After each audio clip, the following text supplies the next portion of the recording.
مگر جب ایسی اس قسم کی متعدی وبا پھیل جائے اور ایک دوسرے سے اس کو منتقل ہونے کا خوف ہو تو اس سے رک جانا بہتر ہے، کیونکہ آپ صلی اللہ علیہ وآلہ وسلم کے دور میں بھی ایک جذام کا مریض تھا، کوڑ کا مریض. جب وہ آیا تو آپ صلی اللہ علیہ وسلم نے اس کو اس کی جگہ ہی سے واپس کروا دیا تھا، اس سے مصافحہ بھی نہیں کیا، اس سے بیعت بھی نہیں کی اور اسے وہیں سے گھر جانے کا حکم دے دیا تھا. تو کرونا وبا میں احتیاطی تدابیر کے پیش نظر دوسرے لوگوں سے علیحدہ رہنا ہی ضروری ہے. اسی طرح ہم دیکھتے ہیں کہ عمر بن شرید رضی اللہ عنہ نے اپنے والد سے روایت کیا کہ ثقیف کے وفد میں ایک جذام کا مریض تھا، تو رسول اللہ صلی اللہ علیہ وسلم نے ان کو پیغام بھجوایا اور فرمایا کہ ہم نے بالواسطہ تمہاری بیعت لے لی ہے، اس لیے تم اپنے گھر لوٹ جاؤ. تو اس حدیث مبارکہ کی روشنی میں ہمیں پتہ چلتا ہے کہ وبا سے بچاؤ اور احتیاطی تدابیر جو ہیں ان کو اپنایا جائے، ان سے ہم لوگ بچنے کی کوشش کی جائے. اور اسی طرح آپ صلی اللہ علیہ وسلم کی ایک اور حدیث ہے، آپ صلی اللہ علیہ وسلم نے فرمایا کہ کوڑ کے مرض سے، کوڑی سے یوں بھاگو جیسے تم شیر سے خوف زدہ ہو کر بھاگتے ہو. گویا ایسے موقع پر وائرس زدہ کا سامنا کرنا نہیں چاہیے، اس سے بچنا سنت ہے. ہم مسلمان جانتے ہیں کہ ہر مصیبت اور آفت، ہر بیماری اللہ کی طرف سے ہے، یہ ہمارا ایمان ہے. لیکن آج کل آپ دیکھ رہے ہیں سوشل میڈیا پہ بھی جو چیزیں گردش کر رہی ہے کہ یہ یہودیوں کی سازش ہے. کہا جا رہا ہے کہ یہ بیماری، یہ کرونا وائرس انسانی پیدا کردہ بیماری ہے. اس میں کتنی صداقت ہے، اس بارے آپ کیا کہیں گے؟ جی دیکھیں ہی نا، اللہ رب العزت جہاں پر انسان کو نعمتیں عطا کر کے آزماتے ہیں نا، تو وہاں پر اللہ تعالیٰ قوموں کو آزمائشیں دے کر بے شک آزماتے ہیں. اور یہ جب آزمائشیں ڈالی جاتی ہے تو اس لحاظ سے جو دنیا کی آزمائش ہوتی ہے نا، اس میں اللہ تعالیٰ نیک اور بد کا فرق نہیں کرتے. اللہ تعالیٰ کبھی بھی برے انسانوں کو دنیا میں سزا دے کے ان کی سزا کو کافی نہیں کرتے، ان کے لیے آخرت کی بھی سزا ہے. نیک بندوں کے لیے یہ ہے کہ اللہ تعالیٰ جو مومنین ہیں ان کو آزمائش اور ان کو چھوٹے چھوٹے عذاب دے کر اللہ رب العزت جو ہے ان کو جھنجھوڑتے ہیں تاکہ یہ رجوع اللہ کریں، یہ اپنی اصل کی طرف آئیں. اور یہ جو آزمائشیں ہوتی ہیں، یہ جو کمزوریاں ہوتی ہیں، اس کے پیچھے خدائی اسکیم شامل ہوتی ہے، اللہ تعالیٰ کی کوئی حکمت مضمر ہوتی ہیں. اس پہ انسان جب اپنی کمزوری اور بے بسی کو دیکھتا ہے تو خدا کی قدرت اس کو یاد آ جاتی ہے. جب وہ اپنی بیماری کو دیکھتا ہے تو اس کو اپنی صحت کی قدر ہوتی ہے. جب مصیبت کو دیکھتا ہے تو اس کو اپنی خوشحالی کی قدر ہوتی ہے. جب اپنی عاجزی کو دیکھتا ہے تو اپنے مالک کی پہچان ہوتی ہے. تو پھر یہ کہ وہ اپنے غلط کاموں سے توبہ استغفار کرتے ہیں. تو ایسی صورتحال میں کہ جب ہم نے ہماری جو صورتحال یا ہمارا جو رویہ رہا وہ ہم لوگ دیکھتے ہیں کہ جو کچھ آج کل کی دنیا میں ہو رہا ہے، ہمارے ساتھ ہو رہا ہے، ہم نے کبھی سوچا بھی نہیں تھا نا، نہ کبھی سوچا نہ کبھی دیکھا. غالباً حضرت علیہ السلام کے بعد اب پوری دنیا ہی ایک جیسی مصیبت کا شکار ہے، پوری دنیا ہی اس وبا کی لپیٹ میں ہے. ہم اس میں دنیا میں امریکہ دیکھ لیں، صومالیہ دیکھ لیجئے، چین یا پاکستان کو دیکھ لیں، سب کے سب ایک ہی طرح کی آزمائش میں ہیں. سچی بات یہ ہے کہ ہم بہت کچھ دیکھ رہے تھے. ہم کشمیر میں، فلسطین میں، بوسنیا میں، شام میں، عراق میں، برما میں بلکتے مسلمانوں کو دیکھتے رہے.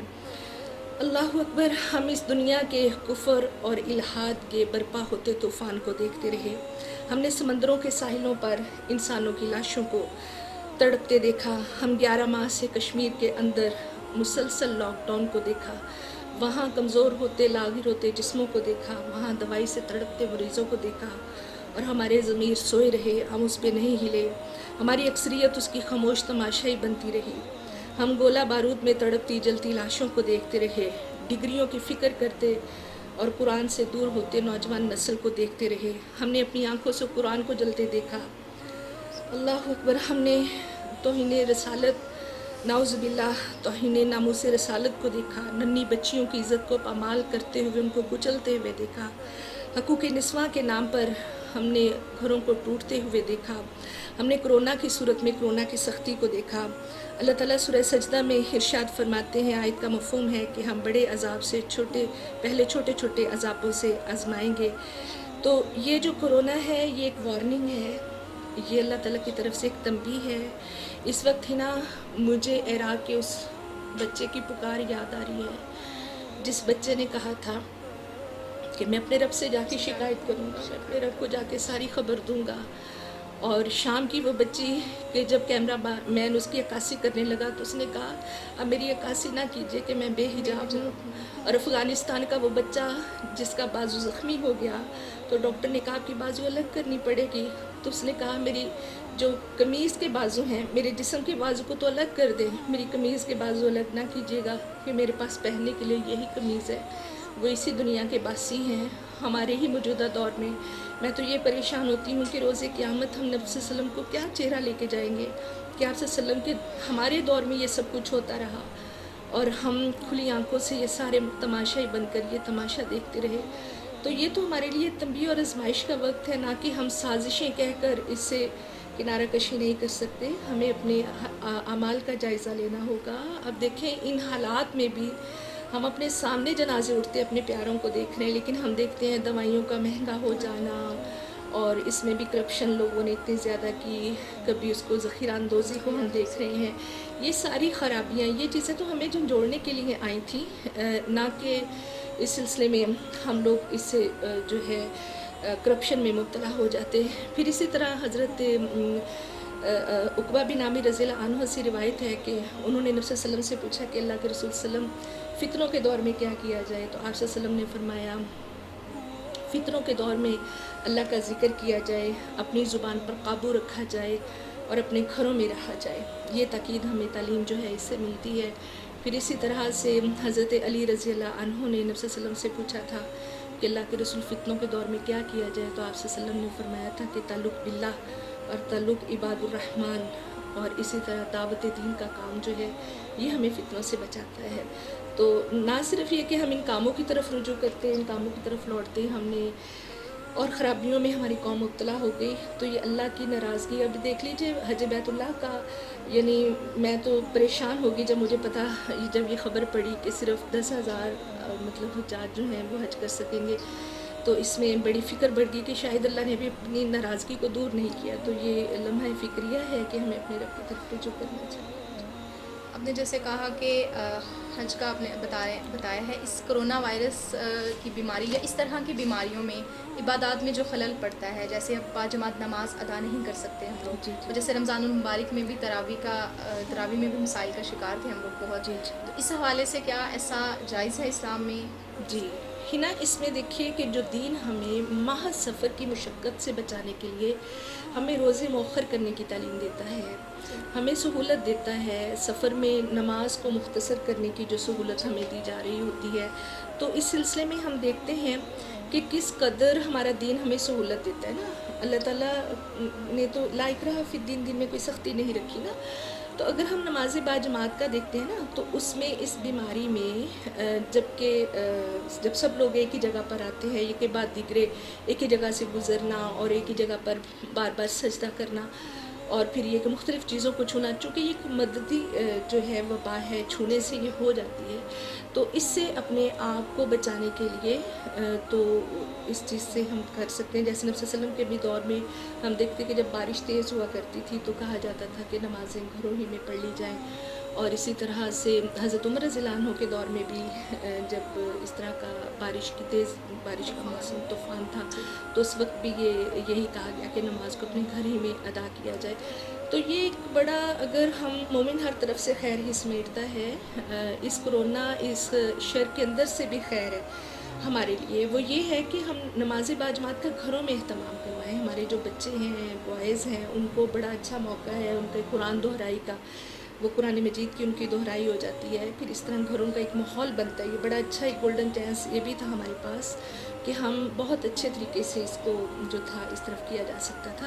تو اس لیے اس اعتبار سے جو ہے اس کے بارے میں یہی ہے کہ اس چیز سے بچا ہی جائے. جب ایسی صورتحال پیدا ہو جاتی ہے تو مسلمان ہونے کے ناطے ہمارے کیا فرائض ہیں, ہماری کیا ذمہ داری ہے؟ ہمارے فرائض پہلے تو رجوع اللہ کرنا ہے, اور اجتماعی طور پر یعنی ہم پہلی قوموں میں بھی دیکھتے ہیں نا، حضرت یونس علیہ السلام کی قوم پر بھی جب حضرت یونس نے بددعا کر دی تو نکلے ہیں، تو فوراً ہی قوم مل کر اس نے اجتماعی استغفار کیا تھا، اجتماعی طور پر وہ اپنے رب کی طرف پلٹے تھے، تو اللہ کی رحمت جوش میں آئی تو ان سے عذاب جو تھا وہ ٹال دیا گیا۔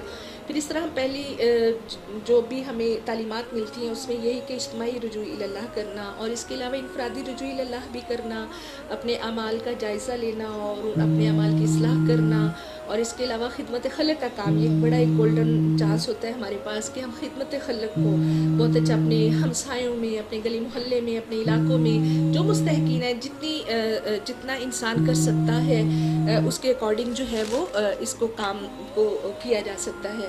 پھر اس طرح سے اویئرنس دینا معاشرے میں، یہ سنت ہے رسول پاک صلی اللہ علیہ وسلم کی، کہ بیماری کی جو اس کی کیفیت ہے، بیماری کی جو مسائل اس سے کریٹ ہوتے ہیں اس کے بارے میں آگاہی دینا، پھر اسے تحفظ کیسے کیا جائے، جیسے سینیٹائز کا یوز کرنا، یہ بار بار ہینڈ واش کرنا، اس چیز کی گھر میں رہنے کی تاکید کرنا، یہ ہم اپنے دائرے میں جتنے جیسے مثال کے طور پر میرے بچے ہیں، میرے ہمسائیاں ہیں، میری دوستیں ہیں، میری ملازمہ ہیں، میں ان تک تو کم از کم اپنی اس اویئرنیس کو دے سکتی ہوں، تو خود بھی ان چیزوں کو کرنا، مد نظر رکھنا، اور دوسروں کو بھی۔ اور پھر دوسری چیز نا، میں ایک آپ سے ضروری چیز شیئر کرنا چاہ رہی ہوں، اور اس پلیٹ فارم سے میں یہ بات رکھنا چاہ رہی ہوں، جیسے میرے 2 ادارے ہیں، تو ان دونوں اداروں ہی میں مجھے پیرنٹس اب آ کے بار بار یہ ہمیں کہا جا رہا ہے کہ آپ ادارہ کیوں نہیں کھول رہے، آپ بچوں کو کیوں نہیں پڑھا رہے، تو وہ اس چیز کو سمجھ ہی نہیں رہے ہیں کہ یہ بچوں ہی کے ابھی بھی ہمیں جو حکومتی ادارے ہیں، جو محکمہ صحت کے ادارے ہیں،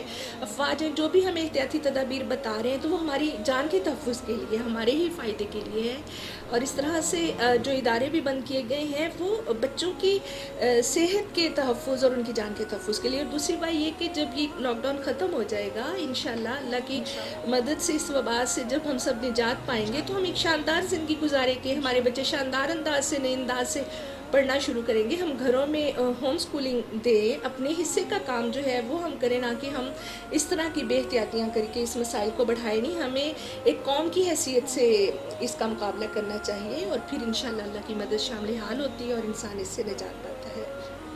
اس کے ساتھ ہی ہم محترمہ سیدہ سائمہ حسن گیلانی صاحبہ سے اجازت چاہیں گے۔ آپ کا بہت شکریہ کہ آپ نے اپنا قیمتی وقت ہمیں دیا، میں آپ کی بے حد ممنون ہوں، اور دوران پروگرام اگر ہم سے کوئی غلطی یا کوتاہی ہوگی ہو تو ہم بارگاہ الہی میں معافی کے طلبگار ہیں۔ اگر آپ ہمیں کوئی بھی رائے دینا چاہیں یا کوئی مشورہ دینا چاہیں یا کوئی سوال کرنا چاہیں تو اسکرین پر دیے گئے نمبر پہ آپ ہم سے رابطہ کر سکتے ہیں۔ اگلے ہفتے ہم ایک نئے موضوع اور ایک نئے مہمان کے ساتھ دوبارہ ملیں گے۔ تب تک کے لیے اپنا اور اپنے پیاروں کا بے حد خیال رکھیے گا۔ اپنی میزبان ہنا اشرف کو دعاؤں میں یاد رکھیں۔ تب تک کے لیے اللہ حافظ۔